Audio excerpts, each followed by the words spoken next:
అధికారం కోసం ఏ స్థాయికైనా దిగజారిపోయే వ్యక్తి జగన్ రెడ్డి. ఎందుకనుకుంటున్నారా? వ్యతిరేకంగా మాట్లాడుతున్నారు అని సొంత రక్తమైన చెల్లెల్నే హత్యలు చేసేవాళ్ళని, లేకపోతే ఇల్లీగల్ రిలేషన్స్ ఉన్నాయి అని చెప్పేసి నిత్యం సాక్షిలో కానీ వైఎస్ఆర్సీపీ పార్టీ సోషల్ మీడియాలో కానీ నిత్యం వారిపైన కథనాలు చూస్తూనే ఉన్నాం. వారిని క్యారెక్టర్ అసాసినేట్ చేస్తూనే ఉన్నారు. సొంత చెల్లెలు కూడా బయటకు వచ్చి బాధపడుతూ చెప్తూ ఉన్నారు. ఆఖరికి తన తల్లి కూడా ఏదైనా ఒక నెగిటివ్ స్టేట్మెంట్ ఇచ్చిందనుకోండి జగన్మోహన్ రెడ్డికి వ్యతిరేకంగా, ఆవిడ్ని కూడా తప్పుడుది అని చెప్పగలిగే దరిద్రుడు ఎవడైనా ఉన్నాడంటే జగన్ రెడ్డి. ఈరోజు భువనేశ్వరి గారి పైన తప్పుడు నిందలేస్తూ తప్పుడు ఆరోపణలు చేస్తూ ఒక డీప్ ఫేక్ ఆడియో చేయించి వైఎస్ఆర్సీపీ గ్రూప్స్లోనూ వాటిని సర్క్యులేట్ చేయాలి అని చెప్పేసి కొన్ని ఆడియో రికార్డింగ్స్ తీసుకొచ్చారు. నేనేమంటున్నాను అంటే జగన్ రెడ్డి, ఎన్టీఆర్ ట్రస్ట్ ద్వారా ఆవిడ ఎంతోమందికి సేవలు అందించింది, ఎంతోమంది జీవితాలని బాగుపరిచింది. అలాంటి ఆవిడ పైన నువ్వు ఈరోజు కావాలని ఆవిడని బద్నాం చేయడానికి, ఆవిడ క్యారెక్టర్ అసాసినేట్ చేయడానికి కొన్ని ఆడియోలు తీసుకొచ్చు.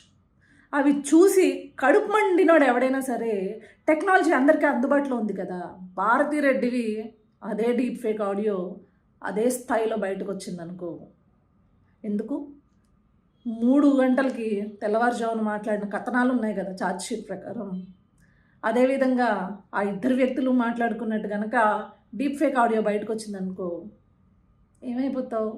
ఏమవ్వో. ఎందుకంటే నీ పెళ్ళాన్ని కూడా ఆఖరికి వాడుకునే స్థాయి నీది. నీకు తెలుసు ఇలాంటి దిక్కుమాలిన పనులు చేస్తే నీ పెళ్ళం వరకు ఖచ్చితంగా వస్తారు.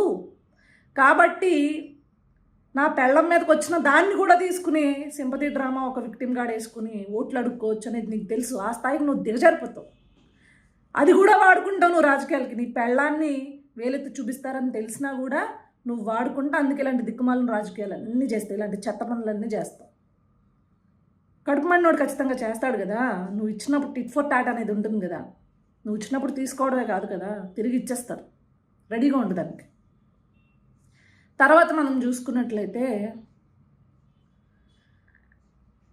జగన్ రెడ్డి ఒకటి గుర్తుపెట్టుకో, మహిళలకి విలువ ఇవ్వలేని ఎదవ ఆ కుర్చీలో ఉండకూడదు, ముఖ్యమంత్రి అనే స్థాయిలో కుర్చీలో ఉండకూడదు. నువ్వు వచ్చిన దగ్గర నుంచి మహిళ అనే పదానికి విలువ లేకుండా పోయింది. మహిళలు ఈరోజు బయటకు వచ్చి మాట్లాడడమే చాలా కష్టమైన పరిస్థితుల్లోకి ఈరోజు మళ్ళీ నువ్వు సమాజాన్ని తీసుకొచ్చేసావు. ఆ స్థాయికి మహిళల్ని భయంకరంగా అసాసినేట్ స్వయంగా నువ్వే చేసి, నీకు ఎందుకయ్యా పవన్ కళ్యాణ్ గారి పెళ్ళిళ్ళ గురించి, వారి భార్యల గురించి నీకెందుకు? పెళ్ళాలు అని మాట్లాడుతుంది. ఏ స్థాయి ముఖ్యమంత్రిరా నువ్వు? అసలు నీలాంటి వెధవని, నీలాంటి దరిద్రుడిని, నీలాంటి విలువలు లేని సన్నాసిని తీసుకొచ్చి ఆ పీఠం మీద కూర్చోబెట్టి ఈరోజు యావత్ ఆంధ్ర రాష్ట్రంలో ఉన్న మహిళలందరికీ కూడా గౌరవం లేకుండా చేసుకునే పరిస్థితి వచ్చింది. మాట్లాడితే పెళ్ళాల గురించి మాట్లాడుతున్నావు. జగన్ రెడ్డి, జనాలు ఏమంటున్నారు తెలుసా? నువ్వు పవన్ కళ్యాణ్ గారి భార్యల గురించి మాట్లాడుతుంటే, రాజారెడ్డి రెండో పెళ్ళం మనవడంట కదా జగన్ రెడ్డి అని మాట్లాడుతున్నారు. మన కింద నలుపు చూసుకోకుండా పక్కాళ్ళ గురించి మాట్లాడితే నీ కింద నలుపు కూడా ఎత్తి చూపిస్తారు కదా జనం. సిగ్గుండాలి ఇలాంటి దిక్కుమాలిన పనులు చేయడానికి.